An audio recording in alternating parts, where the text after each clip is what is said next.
고린도전서 1장 4절에서 7절 말씀 우리 같이 읽겠습니다.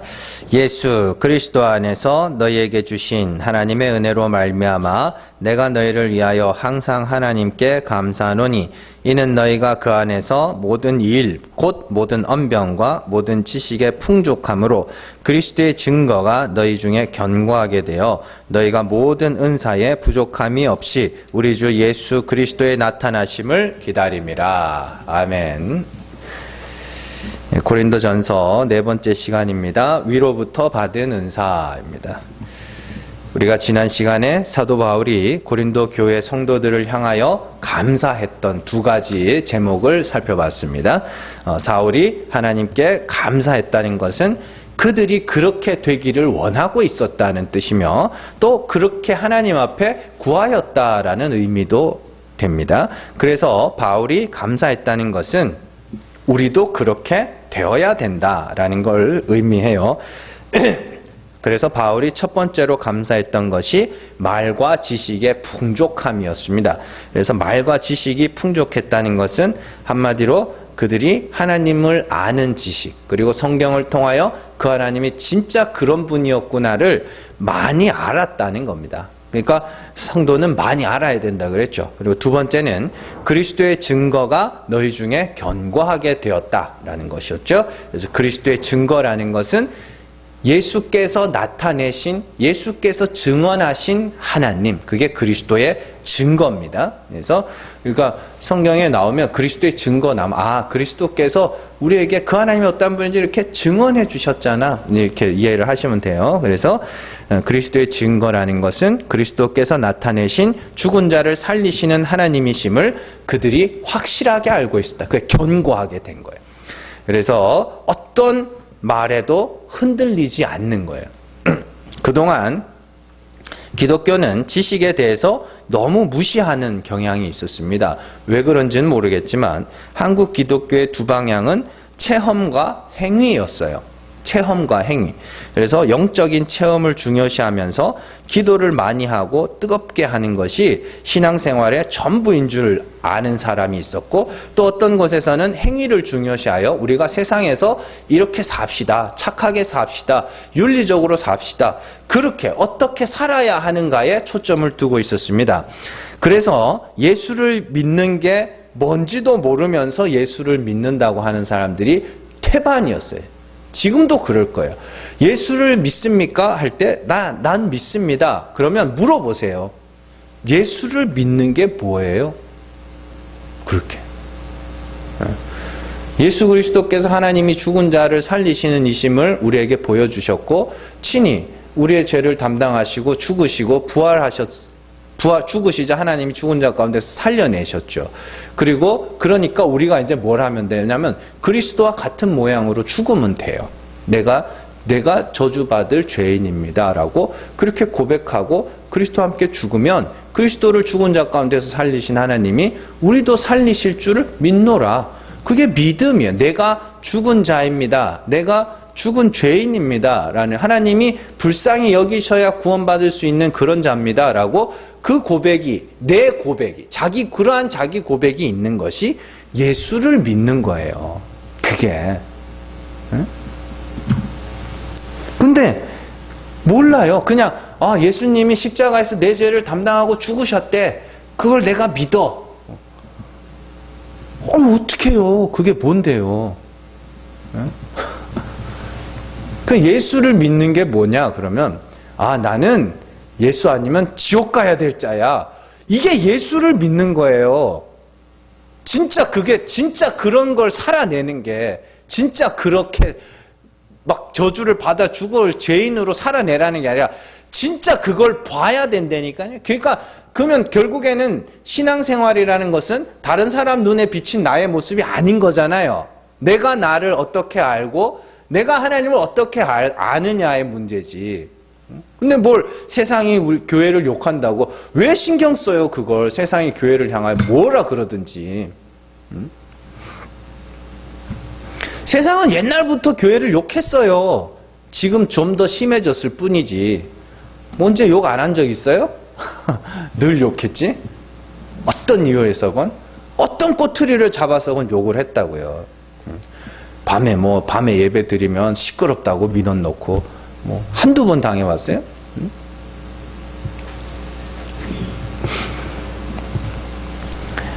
그러니까 아는 게 없으니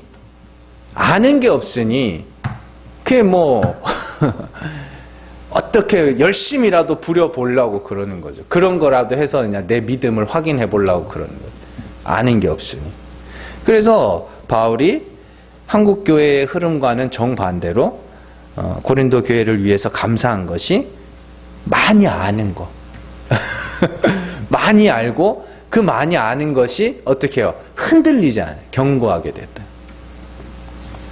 결국 기독교라는 것은 하나님을 아는 지식에서 시작되는 것이며 그 지식을 기반으로 이것과 저것을 행하는 것이지 지식이 없는 열심은 그냥 무너질 탑을 쌓는 것에 불과한 거예요. 야고보서 1장 19절에서 20절입니다. 내 사랑하는 형제들아 너희가 알지니 사람마다 듣기는 속히하고 말하기는 더디하며 썩내기도 더디하라. 사람이 썩내는 것이 하나님의 의를 이루지 못함이라. 제가 이건 자주 말씀드렸죠. 듣기는 속히하라. 듣는다는 것은 깨닫는 겁니다. 듣고 깨닫기를 그걸 다 함의하는 단어가 듣는다요. 듣는다는 것은 깨닫는 것이며 깨닫기 위해서는 알아야 돼요. 그리고 말한다는 건 가르치는 걸 의미합니다. 그리고 썩낸다는 건 열심을 부린다는 의미예요. 이렇게 썩내는 게 아니라 열심을 내다라는 단어예요. 그래서 너희가 무작정 열심을 낸다고 그것이 하나님의 의를 이루는 것이 아니니 열심은 잠깐 접어두고 일단 듣고 알아라 먼저. 그렇게 이야기를 해요. 다른 사도들 역시 성경에 보면 지식에는 장성한 자가 돼야 된다. 많이 알아야 돼. 그리고 똑바로 알아야 돼. 그렇게 반복해서 이야기를 하고 있어요. 그래서 그런 모습만 봐도 성도는 단순히 그냥 뭔가를 행하고 어떻게 사는 것보다 하나님이 어떠한 분이며 그 하나님의 사랑과 능력과 긍휼의 풍성하심을 아는 일이 우선시 되어야 돼요. 거기가 끝이라는 말이 아닙니다. 알고 나면 그 다음은 됨이라 그랬잖아요. 그렇기 때문에 모르면 되지도 못해요. 예. 그러니까 알아야 된다니까요. 그러니까 하나님이 알게 하시겠지 그게 아니라 잘 들으셔야 돼요. 여러분들한테 잘 알라고 깨달으라고 하나님이 목사를 세워놓은 거란 말입니다. 그러면 여기 오셔서 저한테 잘 배우셔야 돼요. 그냥 어디 가면 이상한 헛소리는 잘 들으면서 이렇게 성경을 풀어주면은 그냥 그러는 사람들이 아주 가끔씩 있는데 아유 참 잘 아셔야 돼요. 알아야 알아야 저것 때 면장도 해먹지. 자, 그게 지난주에 말씀이었습니다. 한동안 인문학에서 존재형 인간과 소유형 인간이라는 말이 유행했던 적이 있어요. 소유형 인간이라는 것은 자기가 가진 유형의 가치들, 눈에 보이는 거 있죠? 돈, 차, 집, 이런 거 있잖아요. 그런 유형의 가치들을 통하여서 사람의 가치를 증명하는 사람들. 그게 소유형 인간이에요. 소유형 인간. 그래서 소유형 인간들은 돈으로 사람의 가치를 매기고 그가 가진 자동차나 그가 사는 집과 같은 그런 눈에 보이는 소유들로 자신의 가치를 매기는 자들이에요. 그리고 이런 소유형 인간들의 특징은 끊임없이 남과 비교하며 또 경쟁하며 또 시기합니다. 나보다 더 가진 사람을 시기하게 되죠. 그게 이제 소유형 인간들의 특징입니다. 반면에 존재형 인간이 있는데 존재형 인간은 인간의 존재 자체로 가치를 매기는 자들이에요. 그래서 그 사람들은 자기가 가진 유형의 가치들이 아니라 무형의 가치들, 그걸 정신적 가치라고 그러는데 정신적 가치들로 자신의 가치를 증명하는 사람들, 그게 존재형 인간이라 그래요. 그래서 이런 말은요, 독일의 철학자 에릭 프롬이 쓴 소유냐 존재냐라는 책에 나오는 내용이에요. 그런데 하나님을 알지 못하는 사람들은 그 글을 읽으면서 굉장히 많은 도전을 받고 그 말이 그렇지, 우리가 존재형 인간으로 살아야지, 우리가 돈의 노예가 되면 안 되지, 예? 그러면서 존재형 인간으로 살자 그래요. 그런데 이러한 주장은 일견 맞는 것 같지만 사실 어느 부분에서는 모순을 갖고 있어요. 자, 존재형 인간을 정의하면서 존재의 가치를 말하잖아요. 그래서 인간의 존재의 가치를 높이기 위해서는 다른 이들을 위하여 살아가는 이타의 삶을 살아야 된다. 그래서 봉사도 하고 헌신도 하고 또 어려운 이웃들 돌봐주기도 하고 뭐 그런 거 있잖아요. 그래서 이타의 삶을 살아야 된다. 그게 우리 존재의 가치를 높이는 거다. 이렇게 이야기를 하거든요. 그런데 이 에릭 프롬이라는 사람이 한 가지 간과한 게 뭐냐면 인간들은 그러한 착한 삶마저도 소유로 가져요. 그런 착한 삶 사는 것마저도 자기 소유로 생각한다니까요. 그래서 소유형 인간의 특징이 뭐라 그랬어요? 비교하며 경쟁하며 시기한다 그랬죠. 그러니까 그들도 이 존재형 인간이라고 말하는 자들도 누가 더 착한 삶을 사느냐를 비교해요. 업적을 비교하잖아요. 예. 그래서 봉사활동 시간 비교하고 그러잖아요. 내가 봉사활동 해서 막 헌혈 증서 막 백몇십 장 막 이래가지고 그 상도 주고 막 그런다고요. 헌혈 많이 하면. 응? 그러니까 그런 착한 삶 살기마저도 자기 소유로 갖고 그것 갖고도 경쟁하는 게 인간이에요.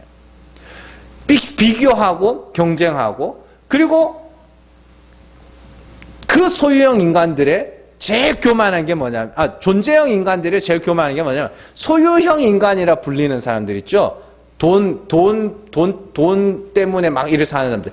그 사람들을 인간 이하로 취급해요. 예.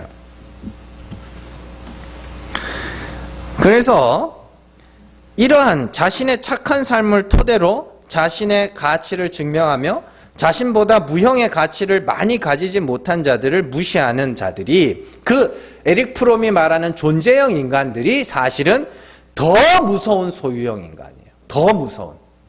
지금 우리나라의 정권을 잡고 있는 사람들 대부분이 존재형 인간이라고 자기를 주장하는 사람들입니다.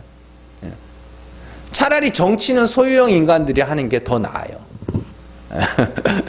그래서 이 사람들이 뭐라 그러면 국민을 행복하게 해주겠다 그러거든요. 그러나 국가가 해줄 수 있는 최선은 불행하지 않게 해주는 거예요. 행복은 개인의 영역인 것이지, 맞잖아요. 국가가 여러분들 어떻게 행복해줘요? 국가가 할 수 있는 게, 국가는 전쟁이나 기근으로부터 국민들을 보호하여 불행하지 않도록 해주는 게 국가가 해줄 수 있는 최선이에요. 그러면 결국은 정치는 소유형 인간들이 해야 되는 거예요. 근데 이상하게 이 유교 국가가 아직까지 유교의 틀을 벗어나지 못하다 보니까 존재형 인간이라고 불리는 사람들 해놨더니 그 사람들이 뭘 하냐면 아주 그냥 자기들의 그 쌓아온 그런 착한 삶을 근거로 사람들을 개무시를 해요. 그 586 세대들의 특징 아닙니까? 우리는 민주화 세대다 그러면서 아주 도덕적 우월감에 취해가지고 사람들을 막 그래요. 재밌어요. 하여튼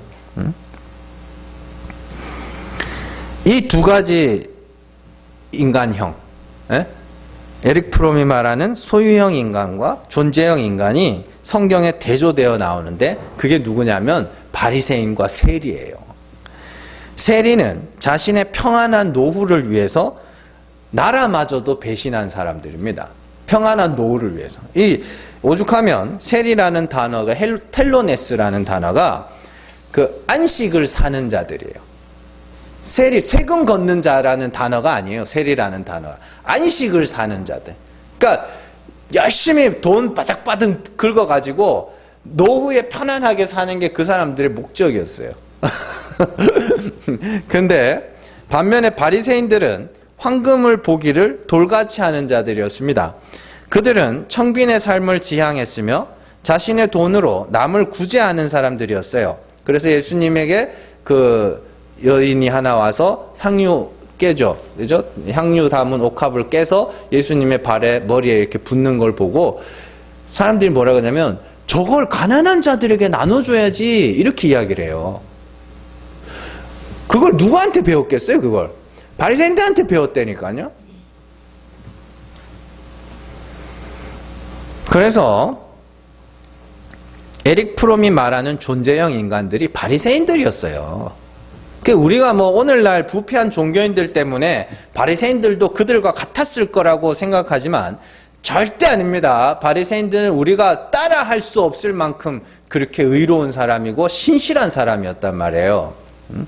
그런데 예수님은 그들을 보시며 돈을 좋아하는 사람.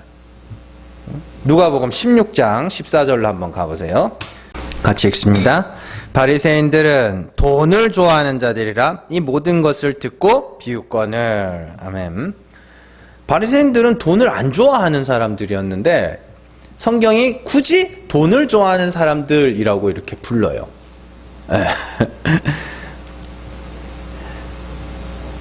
네가 진짜 소유형 인간이야, 예수님.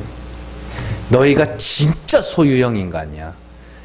그렇게 이야기하는 거예요. 돈을 좋아한다고 하니까 그들이 실제로 황금으로 된 돈을 좋아했다는 것이 아니라 마음에 쌓은 그 무형의 가치가 잔뜩 있다는 소리예요. 그런 소유를 근거로 스스로를 경건하다 일컫는 사람이었고 다른 이들을 향하여 함부로 아주 난도질을 하는 그런 자들이었어요. 그게 돈을 사랑하는 거예요. 그게 진짜 소유형 인간이라니까요. 진짜 무서운. 그래서 예수님은 재물과 하나님을 겸하여 섬기지 못한다라고 이야기를 하는 거예요. 재물은 마음에 쌓은 것, 우리가 쌓은 착한 삶, 그거, 내 의, 내 거룩, 내 경건, 그거 있잖아요. 그게 재물이에요. 그게 있으면 하나님을 못 섬긴대. 겸하여 섬기는. 왜냐하면 그 하나님이 어떤 분이에요? 긍휼의 하나님 아닙니까?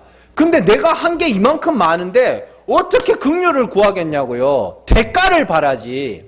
하나님, 내가 하나님 앞에서 이렇게 많은 걸 했는데 천국에 가면 그래도 내가 금멸류관 당연히 받아야 되지 않겠습니까? 상급 당연히 받아야 되지 않겠습니까? 아니면 이 땅에서 하나님, 내가 이렇게 많은 걸 행하였는데 하나님, 내가 이 땅에서 좀 높아져야 되지 않겠습니까? 이게 재물을 섬기는 거예요. 그게 자신의 마음에 쌓은 것들로.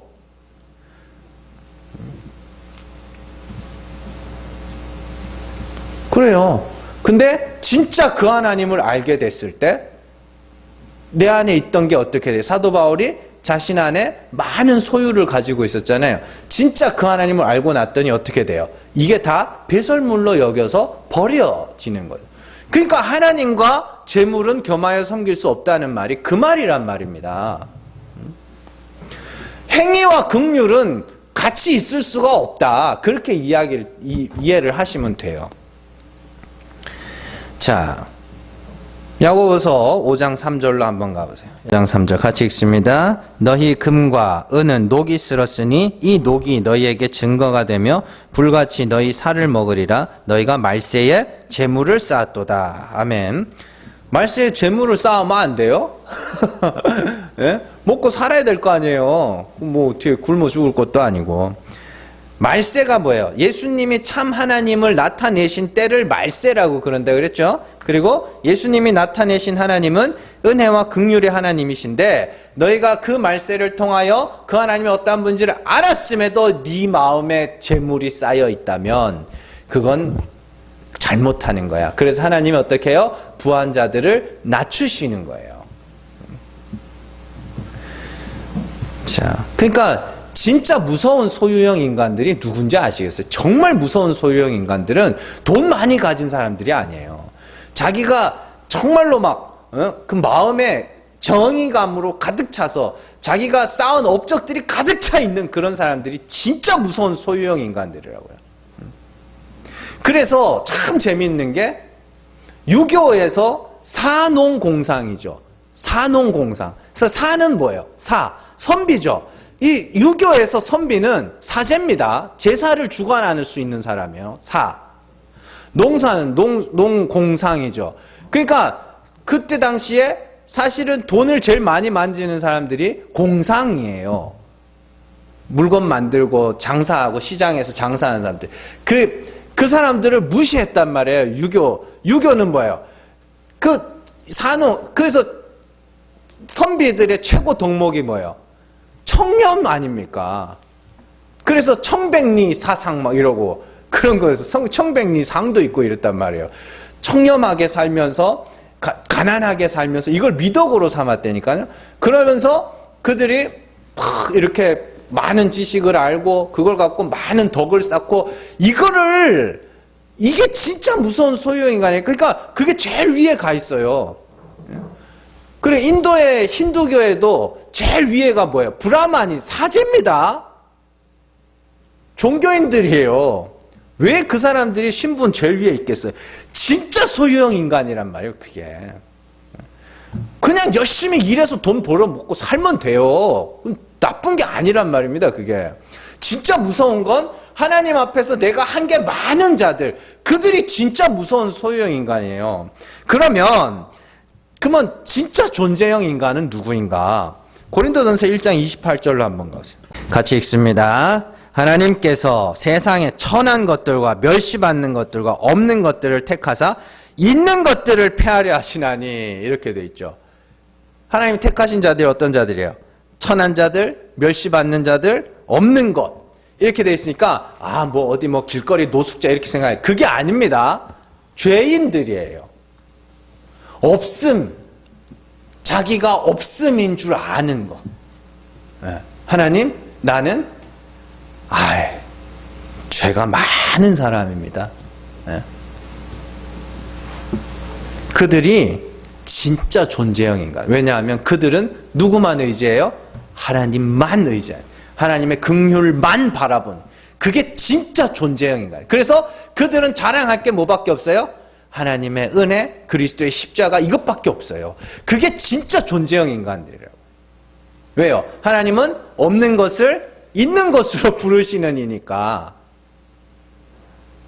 자기에겐 육체의 자랑이 아무도 없는 그들이, 십자가 외에는 자랑할 게 아무것도 없는 그들이 진짜 존재형 인간이고, 하나님 앞에서는 그들만이 가치 있는 자들이라니까요. 자, 그러니까 이런 이야기들은 좀 어려우니까 차치하고, 한국 교회에 많은 성도들이 은사라는 것을 소유로 생각해요. 소유. 이거 설명하려고 소유형 인간 한 거거든요. 그들은 자신의 은사를 소유물로 생각하고, 그래서 그 은사로 서로 가치를 매기기도 하고 신앙의 등급을 매기기도 합니다. 그게 소유형 인간들의 특징이었잖아요. 비교하고 경쟁하며 시기하는 것. 그것은 하나님의 은사를 주신 목적을 모르는 것이며, 하나님의 은사를 마치 제 것인 양 여기는 그 어리석은 자들의 교만함이에요. 오늘 말씀에서 사도 바울이 고린도 교회를 향하여 감사하는 세 번째 감사 제목이 고린도 교회 안에 은사가 넘쳤다라는 거예요. 그런데 뒤에 가면 12, 13, 14장이죠. 뒤에 가면은 이 고린도 교회가 이 넘치는 은사가 도리어 그들의 책망의 이유가 돼요. 여러분들 잘 아시는 바와 같이 그들이 이 은사를 자기의 소유물로 생각하고 있었어요.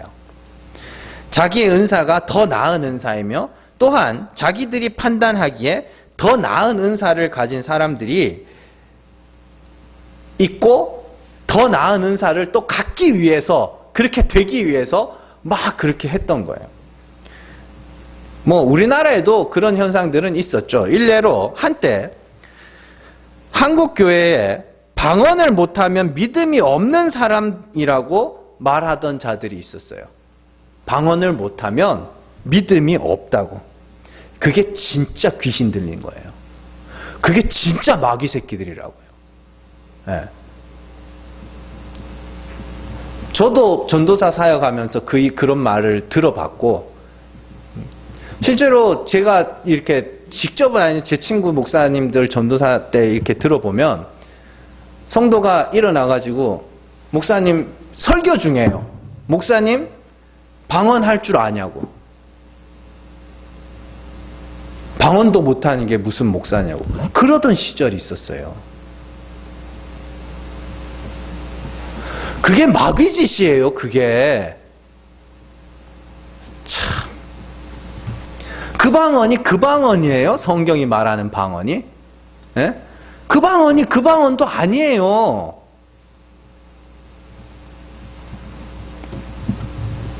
그래서 목사님들이 그런 소리를 들으니까 이 목사님들도 이제 경고하지 못한 거지. 방언 배우러 다녔어요. 그런 사람들이 있었다니. 그게 또 가르쳐 주겠다고. 방언 가르쳐 주겠다고. 할렐루야, 할렐루야, 빨리 하면 된다고. 그러면 이제 막 말하면 이제 랄랄라 이래 된단 말이에요. 그러면 이제 시작됐다는 거예요.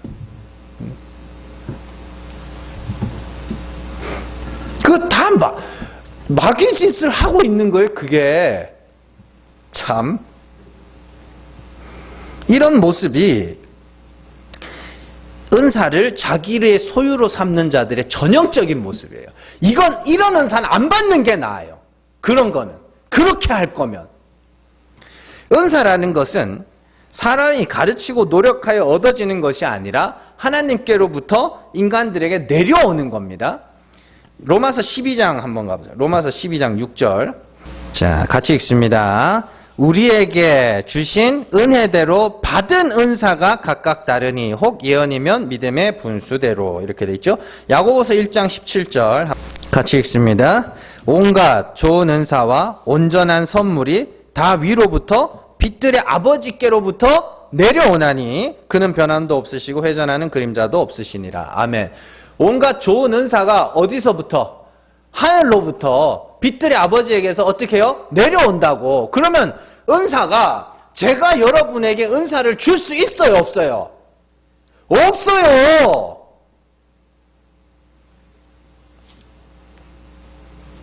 은사가 위로부터 내려오며 하나님의 은혜대로 주신다는 말에는 두 가지 의미가 포함되어 있습니다. 하나는 하나님이 각자에게 하나님의 뜻을 따라 주신다는 거예요.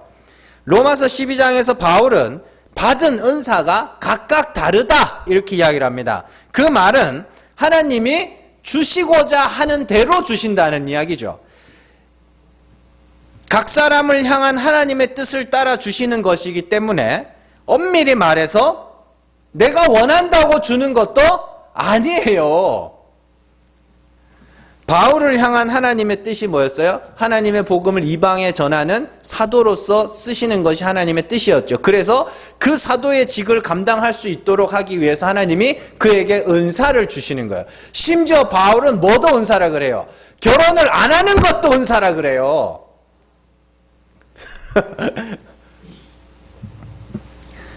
마찬가지로 하나님이 각 사람을 향하신 뜻을 따라 각자에게 맞는 은사를 주시는 거예요. 두 번째로 하나님이 은사를 주신다는 것은 그 은사에 있어 더 좋은 것, 덜 좋은 것이라는 차등이 없다는 겁니다. 인간들은 자기 소유의 가치를 매기고 거기에 차등을 부여하는 것을 굉장히 좋아합니다. 그래서 보편적인 것을 가치 없게 여기고 개별적인 것을 가치 있게 여기는 경향이 있어요. 보편적인 것보다 희소성 있는 거 있잖아요. 흔하지 않은 거. 그런 것들을 훨씬 더 가치 있게 여겨요. 인간들은. 그래서 다 할 수 있는 거는 뭐예요? 다 할 수 있는 거는 돈을 얼마 안 줘요. 누구나 할 수 있는 일. 근데 그 사람만 할 수 있는 일이 있으면 어떻게 해요? 돈을 많이 주고서라도 그 사람을 쓰죠. 그게 인간들의 이해거든요. 근데 은사는 그렇지 않습니다. 보편적인 것이 더 소중한 거예요. 보편적인 것이 더 귀한 거예요. 개별적인 것은 차등이 없어요. 그러니까 저에게 주신 은사나 여러분들에게 주신 은사, 또 여러분들 개개인에게 주신 은사 중에 개별적 은사 중에 방언하는 사람도 있을 거고 예언하는 사람도 병 고치는 사람도 있을 것이고 영을 분별하는 사람, 그게 또 딱 뭔지도 모르면서 그냥 하는 척하는 거지 뭐. 그렇게 은사를 있잖아요. 어떤 분은 열심히 청소하고 식당 봉사하는 은사도 있고 어떤 분들은 열심히 밖에 나가서 전도하는 은사도 있고 그렇잖아요. 다 은사가 개별적으로 있는데 거기에는 더 좋은 은사, 덜 좋은 은사가 없다니까요. 개별적 은사는. 다만 보편적 은사가 정말 귀한 거예요.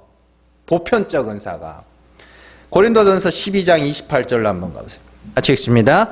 하나님이 교회 중에 몇을 세우셨으니 첫째는 사도요, 둘째는 선지자요, 셋째는 교사요, 그 다음은 능력을 행하는 자요, 그 다음은 병 고치는 은사와 서로 돕는 것과 다스리는 것과 각종 방언을 말하는 것이라. 다 사도이겠느냐? 다 선지자이겠느냐? 다 교사이겠느냐? 다 능력을 행하는 자이겠느냐?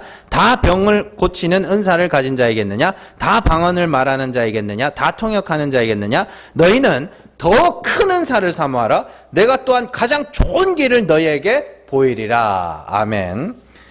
사도 바울이 고린도 교회를 향해서 은사, 각자의 은사, 개별적 은사에 대해서 이야기하면서 너희가 다 그 은사를 가진 자이겠냐고 질문하는 것은 그들 사이에 어떤 특별한 은사, 더 가치 있는 은사로 생각하는 자들이 있었고, 또 그로 인해서 서로 나도 저 은사를 갖고 싶어, 나도 저 은사 받아야 되는데 이러고 있었다는 거예요. 그러나 은사는 하나님으로부터 택하신 자들에게 하나님의 뜻을 따라 주어지는 것이기 때문에 개별적 은사에는 차등이 없어요. 그런데 사도 바울이 31절에서 더 좋은 은사가 있다 그래요. 그죠? 더 좋은 은사를 사모하라 그럽니다. 그러면서 13장으로 넘어가서 더 좋은 은사가 뭐라 그래요? 사랑. 그러면 사랑의 은사를 받아요. 그게 아니라 은사는 어디로부터? 하나님으로부터 밑으로 내려오죠. 그러면 너희가 받은 개별적 은사 말고 너희 전부가 받은 뭐요? 하나님의 사랑이라는 걸 더 소중하게 여겨야지. 그래서 사람의 방언과 천사의 말을 할지라도 사랑이 없으면 아무것도 아니고, 예언하는 능력과 모든 비밀과 모든 지식을 알아도 산을 옮길 만한 믿음이 있어도 사랑이 없으면 아무것도 아니고, 이게 다 은사를 비교하는 거예요. 방언과 예언과 지식과, 그렇잖아요, 구제와 이런 은사들을 쭉 나열해 놓으면서 너네가 그런 개별적 은사를 갖고 있다 할지라도 하나님으로부터 받은 그 사랑이 없으면 그건 아무것도 아니야. 그 이야기 하는 거예요. 그러니까 13장의 1절에서 나오는 쭉 보면은 3절까지 내용을 보면 개별적 은사와 보편적 은사인 사랑을 비교하고 있는 거예요. 하나님의 사랑이 어떻게 나타났어요? 그리스도로 말미암아 우리의 죄를 사해주는 모양으로 나타났잖아요. 그러면 우리가 사랑을 받았다는 건 그리스도로 말미암아 죄사함을 받았다는 거, 그건 믿는 성도들이 다 받은 거잖아요. 보편적 은사 아닙니까? 그러면은 그 보편적 은사가 더 중요한 거야 라고 이야기를 하고 있는 거예요. 너희는 지금 개별적 은사에만 지금 거기 해가지고 쟤는 방언하는데 나는 못해, 쟤는 예언하는데 나는 못해, 쟤는 많이 아는데 나는 얼마 몰라, 쟤는 많이 구제하는데 나는 얼마 구제 못해, 그렇게만 하고 있는데 더 중요한 건 뭐냐면 너희가 하나님으로부터 받은 사랑이야, 이렇게 이야기합니다. 너희가 다 받은 거 있잖아, 다 받은 거, 그게 더 소중한 거야. 그러니까 쉽게 예를 들면 이런 거예요. 남자들 같은 경우는 차를 또 되게 중요합니다. 이게 어떤 사람은 요즘 외제차가 많아가지고 이런 차도 타고 저런 차도 타고 막 하면서 내 차가 더 좋은 거고 저 사람 차는 비싼 차고 막 그러고 있는 중에 하나님이 그러는 거예요. 너네 그 공기 없으면 다 죽는다. 보편적인 거잖아요. 숨은 다 쉬잖아요. 산소는 다 필요한 거잖아요. 근데 그거 없으면 이 개별적인 게 아무 소용도 없는 거예요. 마찬가지입니다. 너희가 하나님으로부터 받은 그 사랑이 없으면 너희가 개별적으로 받은 은사 그거 아무것도 아니야, 그렇게 이야기하는 거예요. 근데 지금 우리 요즘에는 어떤지 모르겠습니다만은 소위 은사자라고 불리는 사람은 자기가 가진 그 은사가 최고인 줄 아는 거예요. 진짜 최고는 하나님이 우리에게 그 아들을 통하여 보여주신 그 사랑이란 말이에요. 그게 없으면 다 죽는 거라니까요. 그러니까 은사자들 중에 지옥 갈 자들이 많다는 거예요. 구원의 이야기입니다.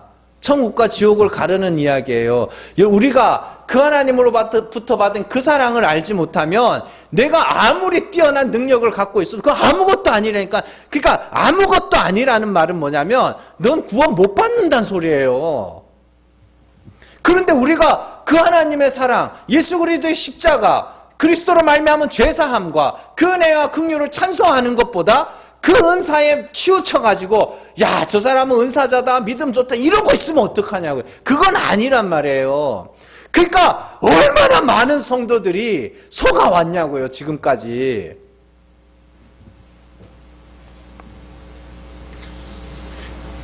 그런 이야기입니다. 은사에 대한 거. 보편적인 것이 더 소중한 거예요. 다 가진 거, 다 받은 게 더 소중한 거예요. 개별적으로 받은 것보다 다 받은 게 더 소중하다니까요. 그걸 아셔야 돼요. 그러니까 내가 아무리 대단한 능력을 갖고 있고 내가 아무리 뭐 제일 좋아하는 게 병 고치는 은사 아닙니까? 그죠? 아니면 뭐 돈 주는 은사도 있을래나? 한번 기도해 주면 막 돈이 막 쏟아지는 그런 은사가, 그런 거 뭐 제일 좋아할 거 아닙니까? 사람들이. 진짜 그런 능력이 내 안에 있다 할지라도, 내 은사가 있다 할지라도 그가 그리스도의 사랑, 하나님의 사랑을 깨닫지 못하면 그건 아무것도 아니에요. 그러니까 보편적인 게 더 소중한 거예요. 지금 사도 바울이 그 이야기 하는 거예요. 그런데 오늘 말씀을 다시 돌아와서 잘 보시면 바울은 고린도 교회에게 그리스도의 증거가 견고하게 되어 너희가 모든 은사에 부족함이 없이 우리 주 예수 그리스도의 나타나심을 기다림이라 이렇게 돼 있죠. 그러니까 그리스도의 증거가 견고하게 되자 은사가 넘쳐났고 그 은사로 말미암아 그리스도의 나타나심을 기다린다. 그렇게 이어지는 거잖아요. 그죠? 그러면 그리스도의 증거가 견고하게 된 것과 은사와 무슨 관계가 있어요? 그리스도의 증거가 견고하게 됐다는 건 그리스도께서 나타내신 하나님이 그들에게 확실하게 알게 되었고 믿게 되었다는 것이고, 그러면 은사가 왜 필요한 거예요? 왜 이어지는 거예요? 그리스도로부터 빛을 받았으면 그 빛을 뭐 해야 돼요? 비춰야죠. 그래서 은사 이야기가 나오는 거예요. 요한복음 14장으로 한번 가보세요. 요한복음 14장 11절에서 12절입니다. 자, 같이 읽습니다. 내가 아버지 안에 거하고 아버지께서 내 안에 계심을 믿으라. 그렇지 못하겠거든 행하는 그 일로 말미암아 나를 믿으라. 내가 진실로 진실로 너에게 이르노니 나를 믿는 자는 내가 하는 일을 그도 할 것이요 또한 그보다 큰 일도 하리니 이는 내가 아버지께로 감이라. 아멘. 이렇게 돼 있죠. 내가 아버지 안에, 아버지가 내 안에 있다는 것은 둘이 뭐예요? 둘이 하나란 뜻입니다. 둘이 하나라는 뜻. 그러니까 뭐 성육신, 뭐 하나님과 뭐 동등된, 단순히 그 이야기를 하는 게 아니라 내가 하나님이고 아버지가 내 안에 있으면 그러면 너희가 나를 보면 누구를 본다는 거예요? 하나님을 본다는 거 아닙니까? 곧 예수 그리스도께서는 아버지 하나님을 나타내러 오신 분이에요. 그래서 예수 그리스도를 통하여 하나님이 어떠한 분인지를 알고 믿은 자들은 그게 그 다음이 중요해요. 그리스도께서 하신 일을 우리도 하게 될 것이다. 이렇게 해요. 그리스도께서 하신 하나님의 영광을 아는 빛을 비추는 일을 우리도 하게 되는 거예요. 그리고 여기서 아주 중요한 사실이 하나 나오는데, 하나님께서 성도들에게 은사를 주신 목적은 그거 하라고 주신 거예요. 그러니까 쉽게 말해서 복음 전하라고 주신 거예요. 나 은사 받았다고 교만 떨고 다니라고 주신 게 아니라 그거 갖고 뭐 하라고요? 복음 전하라고 주신 거예요.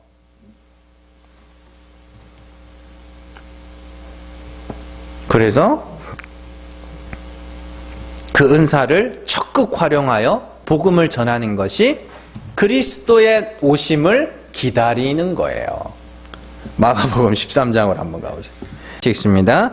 가령 사람이 집을 떠나 타국으로 갈 때에 그 종들에게 권한을 주어 각각 사무를 맡기며 문지기에게 깨어있으라 명함과 같으니 그러므로 깨어있으라. 집 주인이 언제 올는지 혹 저물 때 일는지 밤중 일는지 닭 울 때 일는지 새벽 일는지 너희가 알지 못함이라. 아멘. 잘 보시면 주인이 언제 올지 알 수 없으니 깨어있으라.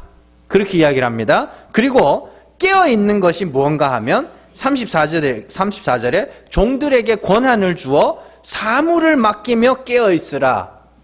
그러니까 깨어있다는 건 뭐예요? 주인이 준 사무와 권한을 잘 일을 하고 있는 거예요. 주인이 맡겨주신 일을 잘 하는 게 깨어있는 거예요. 그게 주인이 오는 걸 뭐 하는 거예요? 준비하는 거란 말입니다. 예? 그러면 그 사무가 뭐냐? 권한과 사무가 뭐냐? 마태복음 24장으로 가보세요. 마태복음 24장 44절에서 46절입니다. 같이 읽습니다. 44절에서 46절 같이 읽습니다. 이러므로 너희도 준비하고 있으라. 생각지 않은 때에 인자가 오리라. 충성되고 지혜 있는 종이 되어 주인에게 그 집 사람들을 맡아 때를 따라 양식을 나눠줄 자가 누구냐? 주인이 올 때에 그 종이 이렇게 하는 것을 보면 그 종이 복이 있으리로다. 아멘. 마가복음에서도 똑같이 주인이 언제 올지 알지 못하니까 깨어있으라고 그러죠. 그리고 여기서도 마찬가지 마태복음에서도 생각지 못한 때에 인자가 올 것이기 때문에 뭐하라 그래요?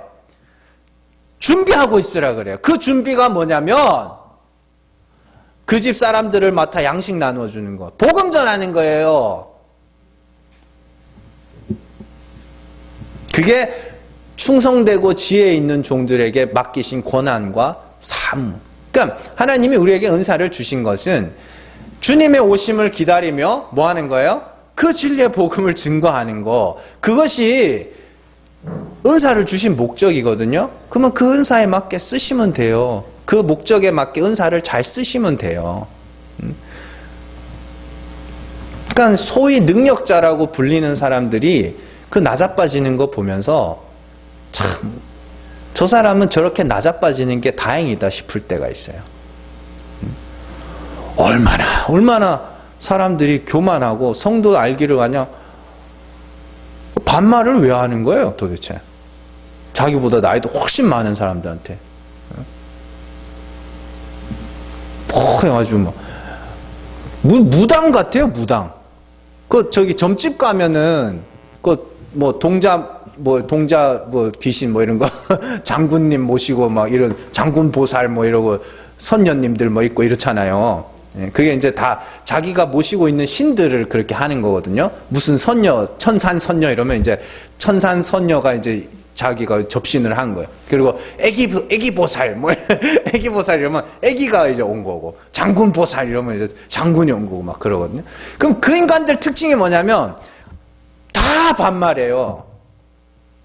이러면서 이년아 이러고 막 그런다고요. 다 반말해요. 이 새끼들이 싸가지가 없어가지고. 근데 은사자로 불리는 것도 똑같이 그러고 앉아 있는 거예요. 그게 뭐냐면 지 위에 사람이 없는 거예요. 전부 자기 아래. 그러니까 그건 무너지는 게 맞아요. 그 사람을 위해서도 맞고 그 사람 밑에 있는 사람들을 위해서도 맞아요.